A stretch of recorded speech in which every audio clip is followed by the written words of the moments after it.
Welcome to this edition of On Politics. I'm Dr. Eric Morrow at Tarleton State University, and we want to welcome you to this week's show. First of all, to talk a little bit about what will be coming up later in the show. All of the focus in the media has been on the passing of Justice Ruth Bader Ginsburg, and we're going to look at the politics of a Supreme Court justice nomination. So we've seen this through a number of cycles in the past 4 years. And if we go back even into the Obama administration and we look at the replacement of 5 Supreme Court justices, but we're really going to look at what are the different dynamics that are happening to help people understand a little more the challenges and significance of this going forward as we move toward the election. But I want to first do a couple of things, and one is the regular thing of directing you to our Facebook page. That's On Politics with Eric Morrow, where we post related articles to the interviews and the stories and information that we pass along on the show. You can also listen to us on SoundCloud. This is a show moves to SoundCloud after it airs on Sundays at noon right here on KTRL 90.5 FM. And we are also now available as a podcast wherever you get your podcast, but through Amazon. So Amazon has a podcast archive there, repository where you can go online. And if you get different things from Amazon, you can also look us up there and listen at your convenience. So I want to welcome you again to the show today. This first part of the show is focused on the 2020 U.S. Census. So we are in the midst of this process this year of something that happens every decade where the census is done. And of course, each round of the census presents new challenges, new approaches, new just looking at overall the kinds of demographics and the kinds of information that is collected and then how that will inform government from the federal all the way to the local level going forward. And certainly, and as we'll be talking about in the weeks ahead as we look at the outcomes of the election and look to the meeting of the Texas legislature next year, would be redistricting process, which becomes very interesting, especially in a state like ours, as we've seen through past processes. But this will be something that we'll give a more attention to. But joining us on the show today to talk about the census is someone who's actually working in the field, who is coordinating some of the work of the census, and both in terms of research and looking at what's happening, what dynamics and challenges are there, but also in terms of direct census work. And that's Dr. Jennifer Edwards, who is a professor of communication studies here at Tarleton State University, and also the executive director of the Rural Communication Institute here at Tarleton. She has over 15 years of social media management and training and experience as a researcher and as a business owner. Through the Rural Communication Institute, she strives to help organizations communicate more effectively with individuals in rural areas. The Institute also connects rural organizations to federal, state, and local opportunities. And most recently in her work right now is on the 2020 census in underserved rural communities in Texas. Welcome, Dr. Edwards. Good morning. Thank you so much for the opportunity. Well, it's great to have you here and have someone that has that direct experience and interaction with what's going on with the census right now. Tell us a little more about what you're doing in underserved rural areas and some of the challenges that are involved in that in collecting census data. Sure. So we received a grant last fall, in fall 2019, from the Hogg Foundation to reach out to rural communities. And one thing that we wanted to do that was a little bit different is to focus on areas that are historically underserved by university support. And those areas primarily were in the Central Texas and East Texas area. So our grant was approved for Shelby County, Rusk County, and also Panola County, which are in Congressional District 1 for the state of Texas. And it has been an amazing experience. So throughout the spring and summer and now the fall, we've been going everywhere from gas stations to grocery stores. We've been in front of Tractor Supplies. One thing that we've truly focused on is to figure out what people's pain points are.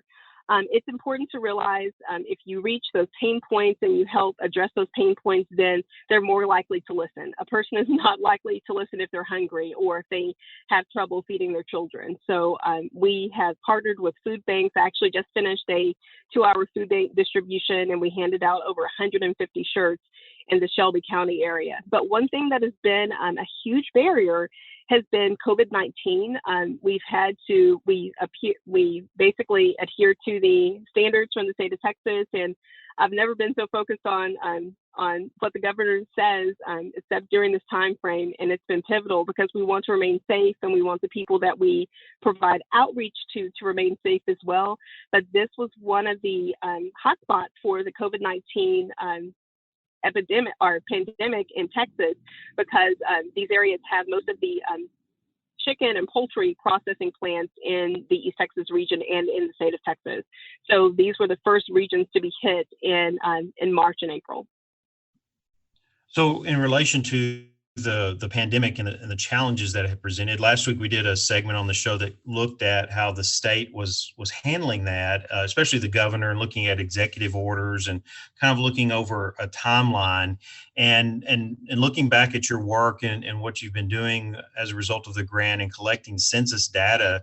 Have you seen those dynamics change? Have people adjusted their response to the pandemic, or is it varied in that you have some, as we see throughout the state, that just are going about doing whatever they're going to do without maybe some of the safety precautions, and then others that are trying to be more cautious? To me, it would seem that would affect how willing people are to engage with the work that you're doing.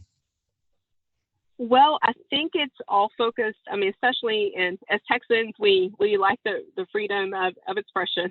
I think that's the Texas way. But I really think if they see that you are using those precautions, like I usually use a plethora of hand sanitizer, and I have our team use the personal protective equipment whenever we're interacting with people. If they see that you're being safe, they also remain 6 feet away, or they feel more comfortable with you. So even if we're in front of gas stations, everyone does not wear a mask.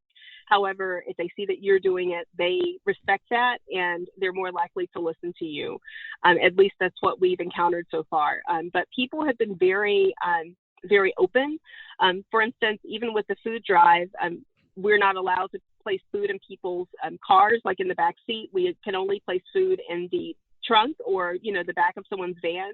And so even working with our partner organizations like the U.S. Census Bureau, as well as the East Texas Food Bank and the local Head Start, which is here in Center, Texas, it's been very important to exercise those precautions, because if they see that you're safe, they're more likely to listen.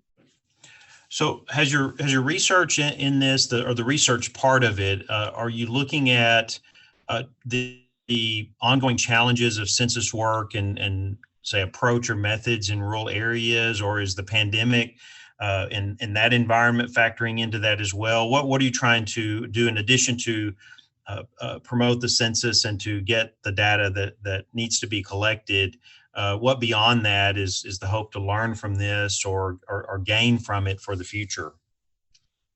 Sure. One large piece that I've heard time and time again from the actual census workers and also from people in the community, especially what's been interesting on local Facebook forums. I've joined a lot of community and county Facebook forums, and they have talked about the fact that they've never received a blue census form. Many people I talk to outside of the regular city limits who just live in the greater county never received a census form. And that is true in most of our rural counties in Texas, because apparently, basically the U.S. Census has different addresses on file, and most of these individuals receive their mail from the post office. So they actually have to have a post office box. They do not have a box in front of their homes.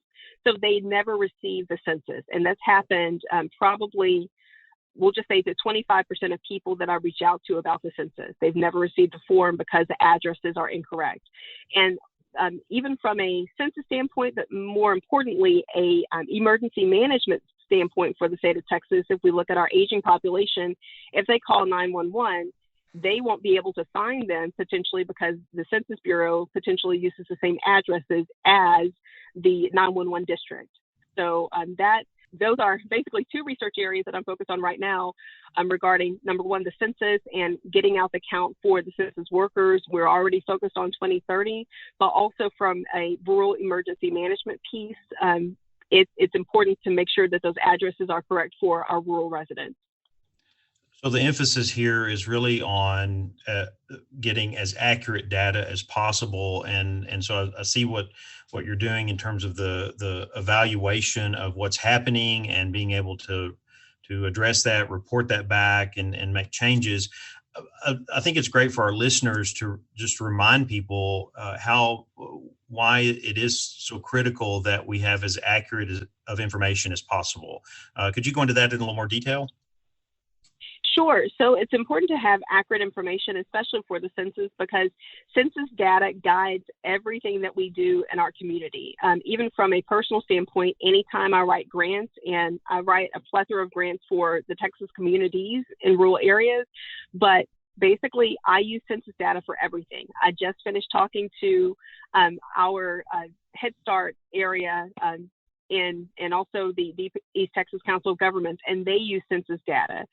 Our 911 districts use census data to guide everything. And so if they do not have accurate data, then they cannot advocate on behalf of the community, because basically they do not know the demographic makeup of that community. And one thing I will say that's been a barrier as well, and it's interesting, I don't have the opportunity to speak Spanish most days.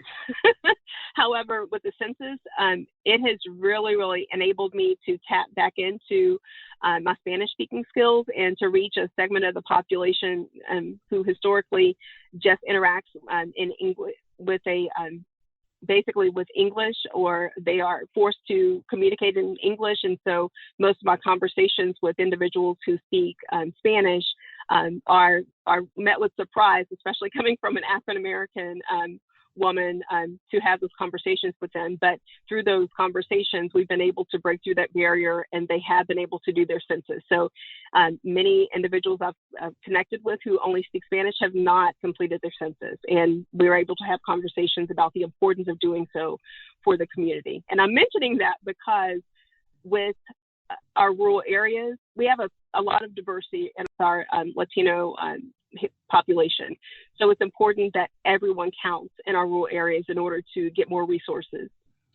Do you see that engaging with that level of diversity, especially we see in Texas with the growing Hispanic population, but there are other groups as well. You go into our metropolitan areas and they're some of the most diverse in the country. Do you see that we're lagging behind in adapting the census process to addressing that diversity and being able to engage so that we do get accurate data? I mean, I know on my part, I mean, we certainly see politics gets wrapped up in all of this, but in the end, the census is the census. It's trying to get an accurate picture of the population of the country and where are those demographic shifts and changes and so on. And so I just kind of wonder in terms of the importance of the work you're doing in helping to maybe catch up a little bit. At least that's from my perspective. I don't know if you see that as well in terms of the process itself now and what it needs to be to engage with that high level of diversity. Well, I also think it's important to hire local census workers. The Census Bureau has had some difficulty hiring and keeping census workers because the schedules vary, but I think it's important to have those local census workers. And I'm saying that because, like, for instance, I'm in Central Texas right now. It's in Shelby County, but Shelby County has, after doing my research, I was surprised at the level of diversity. You mentioned in metropolitan areas that they have individuals, of various international who represent various countries. However, in even Center Texas, they have a growing refugee population. They have a growing population of individuals who work at the poultry processing plants that you would never think would live in a rural area. But that diversity is important because whenever we're communicating with individuals, we want to make sure that they are receiving materials in their language for which they have the most comfort. So it's just the hiring of local census workers to know the diversity of that community and how to reach those very diverse populations. We've seen that dynamic as well with the elections, and it varies. I mean, in rural areas, there doesn't seem to be as much of a challenge in hiring, or not hiring, but getting election poll workers for both early voting and the election day of the election. But and we've seen this in metropolitan areas where they've struggled to fill those ranks of people who normally senior adults are by far the majority. But with the current pandemic, I would assume that was having some impact on securing census workers during this time period. Definitely so. And, just it's like a realistic preview of what you would do as a census worker. I think is very important for the next hiring or the next iteration of the census in 2030, because many census workers just think it's, basically knocking on doors in the cities. But most of the census workers that I've been very fortunate to work with, they're driving 70 miles per day. They're putting 70 miles a day on their vehicles within a 10-mile radius of a geographic area, because the maps that they're getting are taking them around different areas, and some of the maps in rural areas, especially with internet coverage, aren't necessarily accurate. So I think it's very important for people to know realistically what they're getting into and how that can ultimately help our country. Well, before we move on to look ahead at some of the things that may come out of this and influence policy and approach to the census, what does it actually take for someone to be a census worker? I think that's something to help people think about, and maybe they're not able to get involved in at this point in time. But if we're looking ahead in the future, kind of thinking of that and looking at it, I saw the need for election workers, and so I jumped on board. I'm going to go do the training to work on election day to help just emphasize how important that is. And I think this is something that people should consider in the future as well because of the significance of it. So tell us just a little bit about what a person goes through to prepare to be a census worker. Sure. So basically they have to study for and take an examination. I've actually helped a few people prepare for that piece. I have not taken that examination, but there are various materials on how, on preparation materials on how to prepare. Also, after you take the exam, you have to go through an interview process. Most likely it's going to be at a regional level. Then after that interview process, you persist through the training. Some of the driving that the person has to do, they are accompanied by their supervisor to make sure that they're on the right track, especially when they're asking questions and interacting with people. And also, one thing that I've been very, very excited to see for the census on a local and also a national level is to basically know that all the census workers, they have to wear masks. They cannot enter a person's home, and to adhere to those guidelines as well. And that's one thing that I've been very fortunate to work with our regional census office, and we've sponsored roadside booths, so our highway side booths in our Tri-County area. And that's one thing that they have not wavered on. No matter if, Corona or COVID-19 is decreasing in an area, they always wear masks. We always wear masks in order to remain safe. So that's also part of the rigorous training that they receive. Very good. Well, you've mentioned a number of things that, in looking ahead, that should influence this process going forward. Like you said about identifying people who live there locally to be able to do the work, certainly people who know the area and know the people and can connect with them. Do you see any other areas that could be impacted by the research and the work that you're doing, or maybe other areas that are happening as well?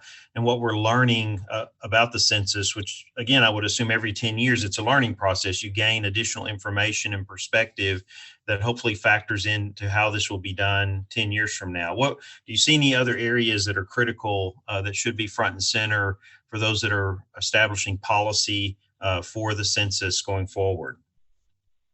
Definitely. I would, number one, realize that individuals in rural areas may use a cell phone for social purposes, like with social media. However, they are not fully versed on how to use the cell phone for completing tasks. So, for instance, with the census, I've had to train many individuals, especially even individuals in their 30s and 40s, and also in our elderly population and our younger population, how to do that. So, it's the training piece is very important for our community, and also just to know that with the rural areas, and especially with something as important as the census, to know that many individuals across Texas are very reluctant to even come out of their homes right now. So I know that we extended the date until October the 31st, and then minimized that date until the 30th of September. However, just to realize the importance of pushing that back and the implications of pushing that back, from a communication standpoint, I would say that, it's important to realize that the latter date was on many materials. So many people think that we still have until October the 30th.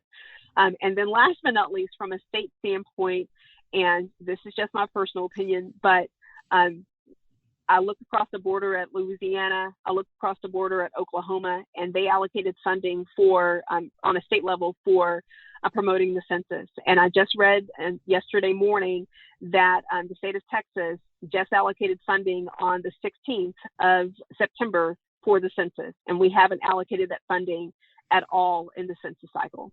So they allocated funding for 15 days.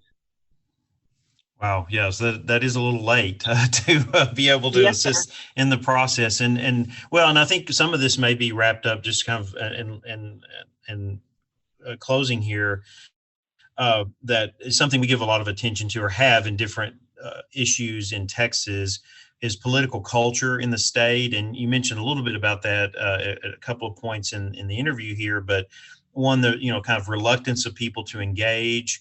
But also, it's this focus sometimes on government being as least intrusive as possible, and in some areas that works great, and in other areas maybe not so much. And so I think you're probably seeing a mixture of those things that make your work a little bit more challenging, I would assume.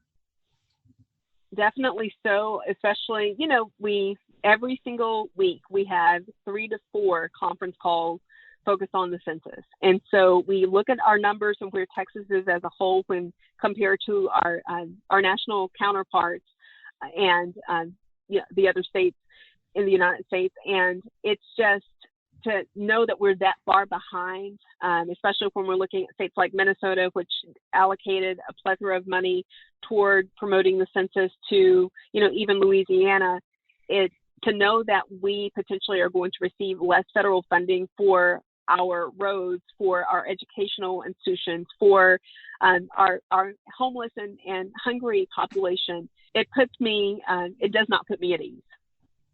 Yes, yeah, and especially because that federal funding is such a large portion of the state budget in Texas, and makes the difference in being able to fund some of those specific programs. If it wasn't for federal dollars, we just would not have them. And so that is critical that this information is not only accurate, but it is the effort there in order to ensure that, for the benefit of all Texans, all people across the state, that whether they're residents or citizens, whoever they may be, this really counts and is really important. Well, I want to thank you for joining us today. This gives us some insight into what's happening on the ground and what are some of the challenges.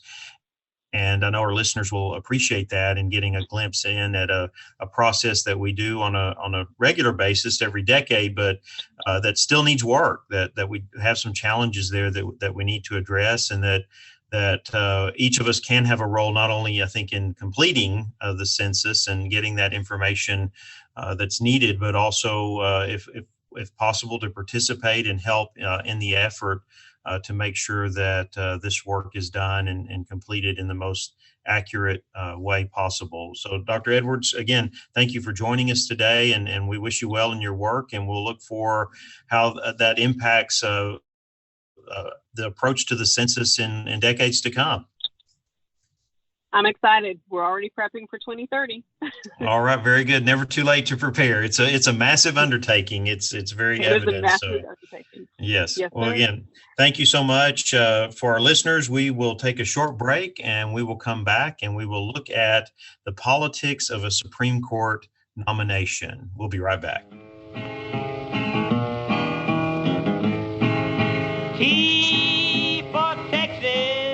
T for Texas is a Texas-based history podcast from historian Dr. T. Lindsay Baker. Find a new episode every Thursday morning wherever you get your podcasts.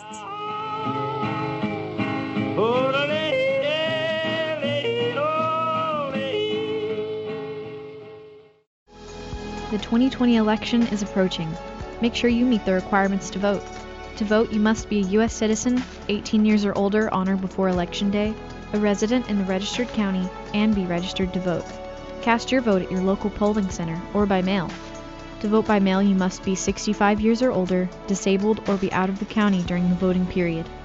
Your vote matters, whether you cast it or not. For more information, visit votetexas.gov. Welcome back to On Politics. I'm Dr. Eric Morrow, and we want to thank again Dr. Jennifer Edwards, Professor of Communication Studies at Tarleton State, for joining us and discussing the U.S. Census and the work that she's doing, as well as the research to make the census process better, make it work better, and to see some of the challenges, especially in rural areas of not just Texas, but throughout the United States, in collecting census data. So we thank her for that, and we'll look forward to getting back with her as the census process wraps up.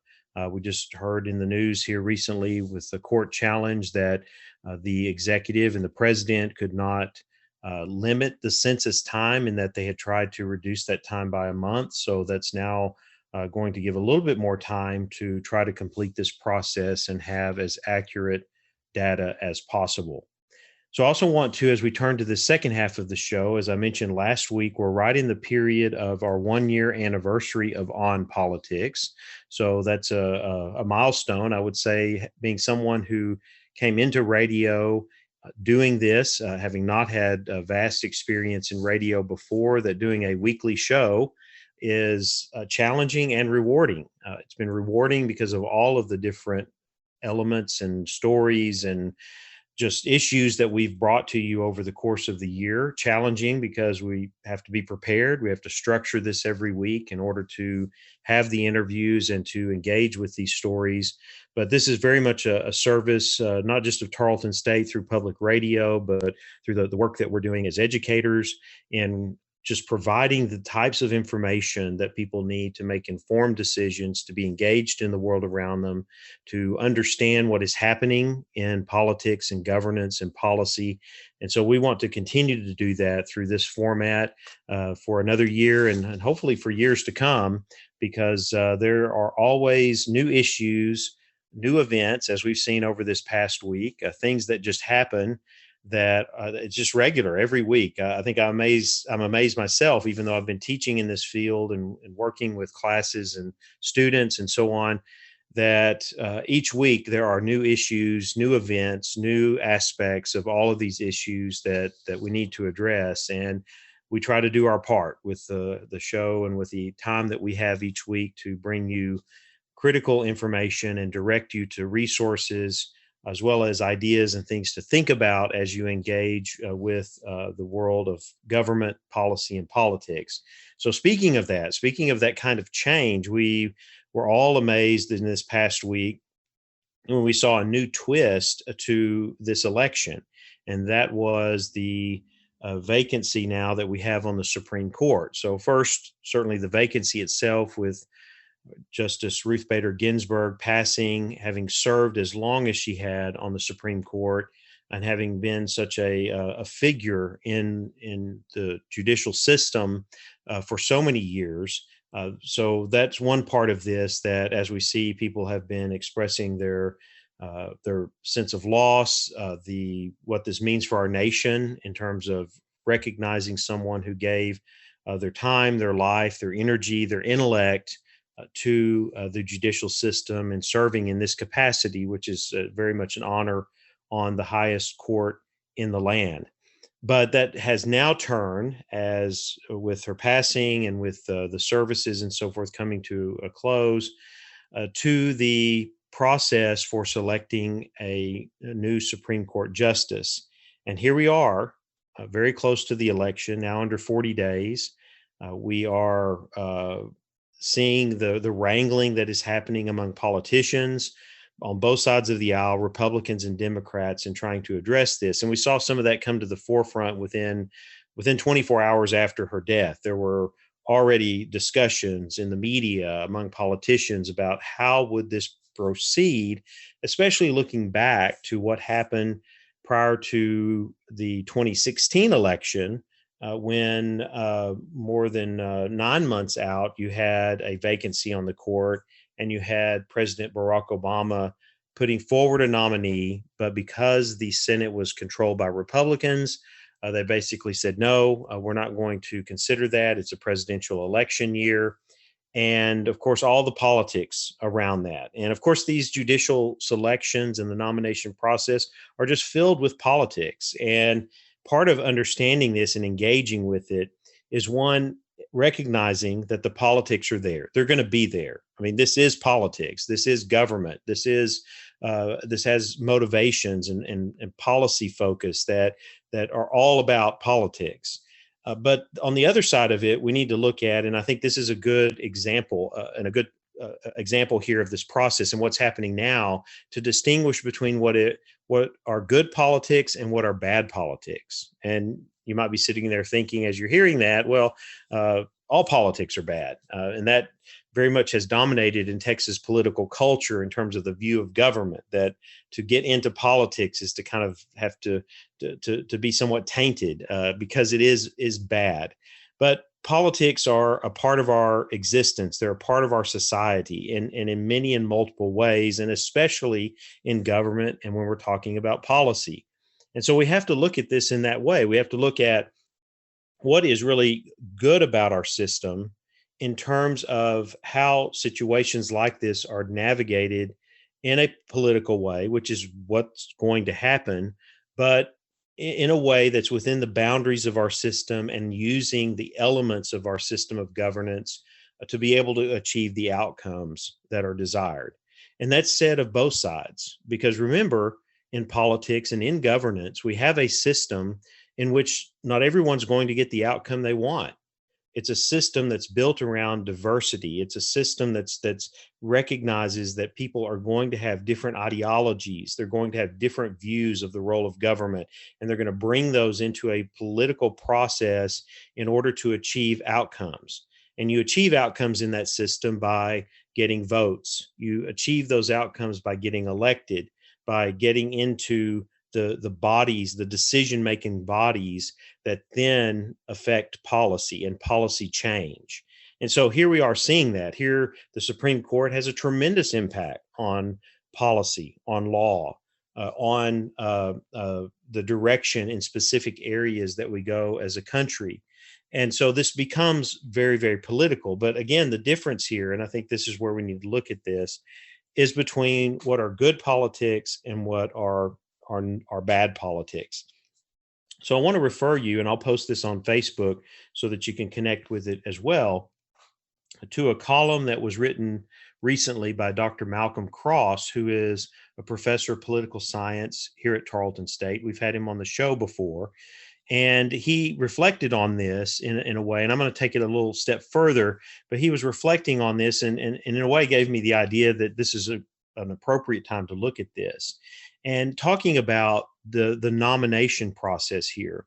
And one of the things that he points out is that it's very much right now as we see it. Let's go back to 2016. That was very much in the right of the Senate being controlled by Republicans to block the nomination that President Obama put forward.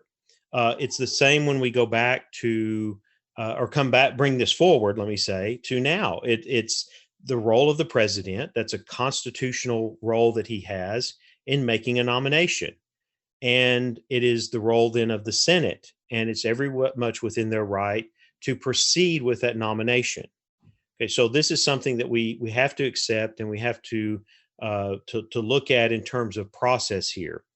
If the Democrats were in power, it would be the same thing. And this is why we see this back and forth in politics, depending on who is in control. And this is what we have to really understand about this, is that it is about that power. It is about those votes. And the process does permit the party that is in power to be able to make these decisions and to move things in the direction that they want. So when we look at this going on now, what do we distinguish here between what are good politics and what are bad politics? So what Dr. Cross points out is that to base the decision on how to vote on a nomination is by no means dishonest or unconstitutional. Okay, just what we said. And as he says here in the article, indeed, senators concerned with the impact of a new justice on Supreme Court decisions are voting with well-justified reason, given the profound impact of the Supreme Court on American history.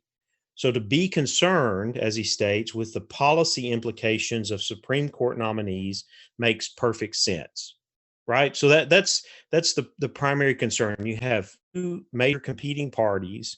They each have different views of policy and the role of government, and a Supreme Court nomination and decision that has tremendous impact on policy, and it will for years to come. What he points out here is that the process becomes very corrupt when senators try to disguise their public policy motives for voting for or against Supreme Court nominees and assert other reasons for their actions. Okay, and this I think is what we've seen on both sides, is that for the Republicans in 2016, it was putting forward and saying, as a rule, we shouldn't be appointing justices to the Supreme Court during a presidential election year. That what really the reason they blocked Barack Obama's nomination of Merrick Garland to the Supreme Court?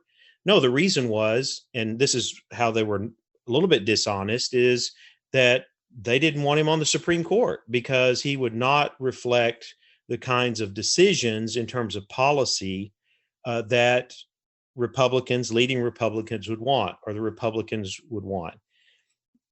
The same thing with this process that we saw recently with Brett Kavanaugh, where party politics aside on this, okay, let's set that aside to show what was the process focused on.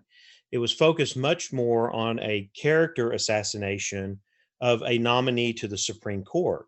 It got so far into the weeds with that it got away from what that nomination process is really supposed to be. And so the bad politics came out in putting the focus on the wrong things and the wrong reasons to oppose a nomination, rather than the opposition to the nomination being focused on the fact that Brett Kavanaugh, as being nominated by Trump and being the process being led through the Senate by Republicans, would not achieve the policy outcomes that they want. Okay, so that's the challenge that we see here again. We see this contrast here because now you have Democrats on one side that are bringing up what happened in 2016. Well, you said no nomination in a presidential election year. What you're seeing Republicans come out and then looking back and saying, well, there's been plenty of nominations in presidential election years, especially when the Senate and the White House were controlled by the same party. Okay, so the focus is on that rather than on what the whole nomination has to do with and who's in power in Congress and the White House, and that is to get the outcomes that they want in terms of the Supreme Court and its focus on policy, its impact on policy. So just to draw from this and to kind of sum up the differences here between what we're talking about in good politics and bad politics. Good politics, because they're going to be there, politics are going to be a part of this process. There's clarity, the clarity of motivation, the clarity of intent, and that is that there are policy outcomes that party wants to achieve, and because they are in power and because they control the process, they are going to move forward and get the things that they want, and they have the constitutional right to be able to do that because of the way the process is set up. And that's the other part of it. They're following the process. Okay, they're focused on a process that's laid out constitutionally, and they're moving forward with that process. The other side of it, it's bad politics when the focus is on changing the rules in order and the focus becomes only that, just changing the rules. We're going to do it our way, or we're making an arbitrary rule like Republicans did in 2016 of saying, well, we don't have nominations during presidential election years. Or as we saw with the Democrats with Brett Kavanaugh, the focus becomes character assassination.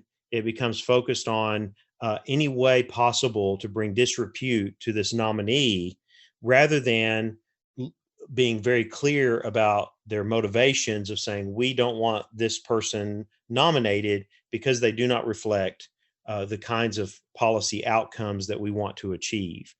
So what we'll see, I think, over the weeks ahead, and we'll come back to this nomination process as it moves forward, but we are going to see both good and bad politics. And I think you should be looking for that. Look at intent. What is the intent here? What is the focus here?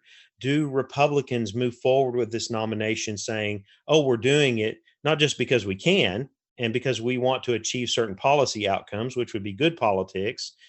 We're doing it because, oh, well, if Joe Biden gets elected president, or we've got to do this before the election happens because there are different factors that may influence this process post-election.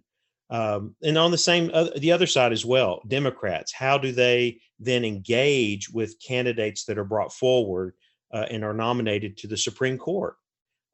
Again, there are differences in views and opinions, and those are going to be demonstrated in nominees for the Supreme Court. Are they open in addressing those differences of opinion in terms of their views about the role of government and about various policy issues, rather than having all of their focus in some way going after a character assassination or trying to discredit someone who's been nominated? So look for those. Let's look for that in the weeks ahead, because it can teach us a lot about politics and what is something that works within our system and affirms the system in the way we govern ourselves, and things which are really associated more with making politics either corrupt or dishonest, and really not revealing the true motivations behind the outcomes that are wanted by those that are in power. We're going to take a quick break, and we'll come back with our last segment of the show. Politics can be confusing, but On Politics with Eric Morrow has your back. Follow the show on Facebook. Search On Politics with Eric Morrow to stay up to date with the show and all the sources to follow right along. For more from Tarleton Radio, check out our podcast on Tarleton Radio Network. Listen in for the latest from Cruising the Planet, Making Space, a Diversity Dialogue, Tea for Texas with T. Lindsay Baker, and On Politics with Dr. Eric Morrow. Subscribe to our new feed, Tarleton Radio Special Report, for news and interviews from Tarleton, Stephenville, and the Cross Timbers. You can find these shows wherever you get your podcast, or all in one place by searching Tarleton Radio Network. For more information, visit tarletonradionetwork.com. Welcome back to On Politics. I'm glad you're joining us today, and we look forward to having you with us each week right here on KTRL 90.5 FM, also streaming on tarletonradio.com, and after the show available on SoundCloud or wherever you download your podcasts. For this last segment of the show, I wanted to move to a topic that's here in Texas based on an interview I gave recently for a newspaper article that was focused on Texas congressional district 25. Now, this district is right here in Stephenville and encompasses part of this, but also goes up toward Fort Worth and all the way down to Austin. It's one of those interesting districts that encompasses both rural and urban and rapidly growing urban Texas. And so the interview was really focused on a couple of things. One, how this district is changing. So let's look at that for a moment when we're talking about the election. Right now, the seat is held and has been by Roger Williams, who up until 2018 won by wide margins. So in 2016, the margin of victory over the Democratic challenger for the seat in Congress was over 18-point spread. He won by 58.4 to 37.7% of the vote.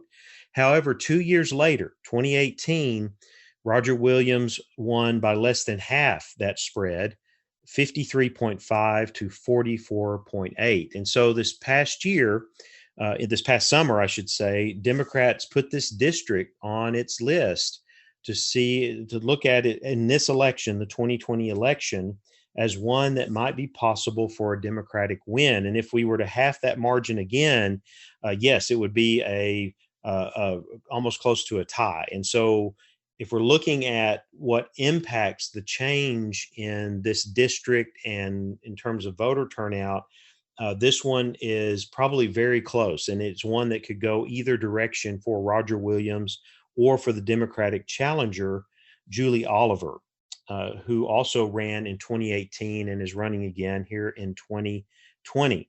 So we have some districts around it, though, that are not quite as competitive. But this is one, I think, of 10 districts in Texas that Democrats have in their sights as possibly winning because that margin of victory has been declining significantly.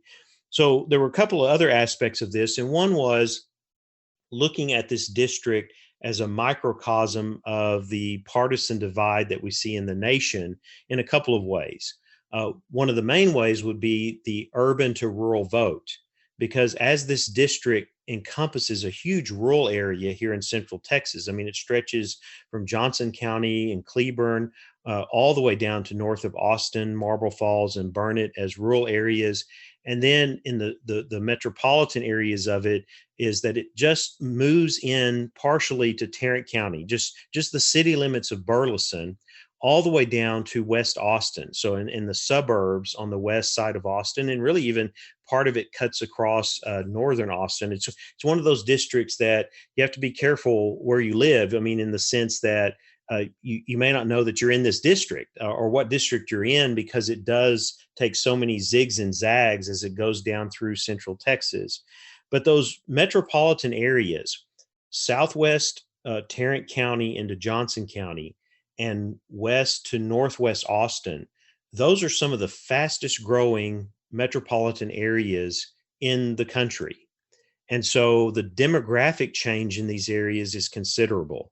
When you look at Texas adding 1,000 new residents a day, half by birth, half by people moving into the state, you look at these areas because they have been growing significantly. I mean, at one point in Southwest Fort Worth, houses were being built at the pace of 300 single family units a year. And so we see that gap kind of closing in from Fort Worth when you go south toward Burleson, when you go down the Chisholm Trail Parkway, which is where our new Tarleton campus is in Fort Worth. You just see tremendous building activity, commercial, residential that's happening. Of course, that's a little north of this district, but it's having an impact further south. And this election will be very interesting to see what is actually happening and what dynamics are going on, and how those what are rapidly becoming strong urban or suburban areas that are connected to larger urban areas, how that will impact the vote in this district. The other thing too to look at, and this was the case of the reporter that I was speaking with, and then kind of looking at this as a microcosm of geography and the political landscape across the country, is that you see some differences as well. This district may not reflect in terms of its economic base because of agriculture, but also the types of industries or commercial that you would see in Austin and southwest of Fort Worth.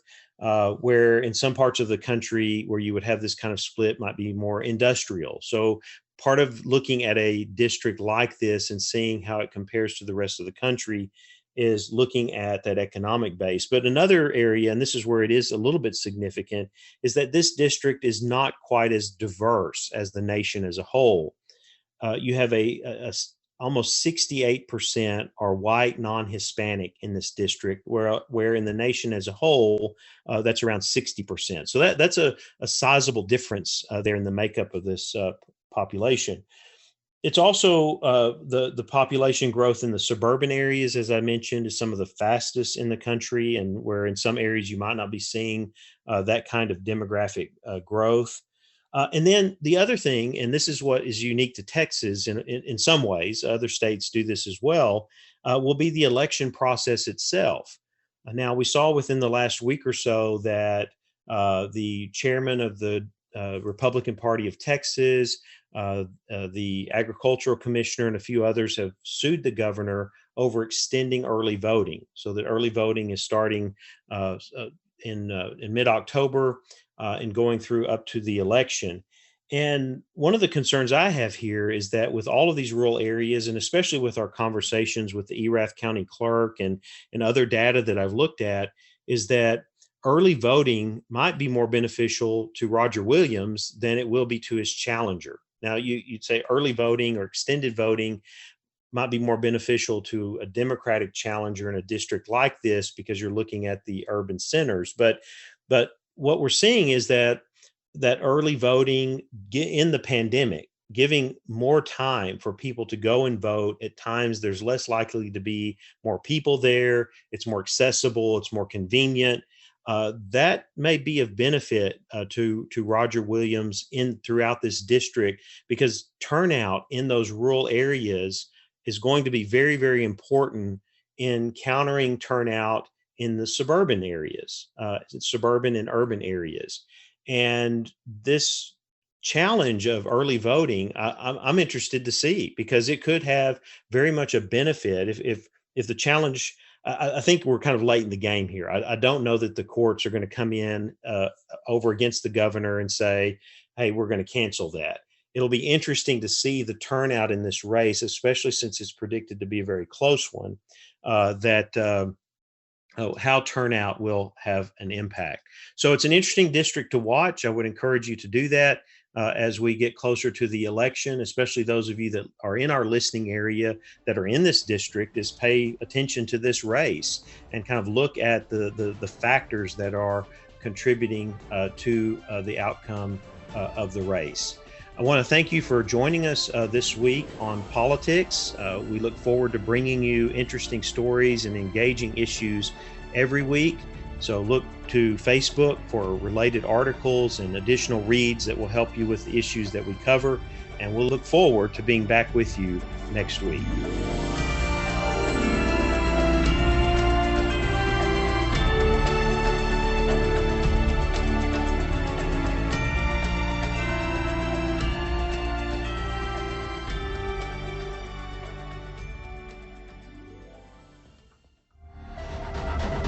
This has been a Tarleton Radio Network podcast with production from me, Taylor Welch, And me, Carissa Cole. Find more great shows by searching Tarleton Radio Network wherever you get your podcasts.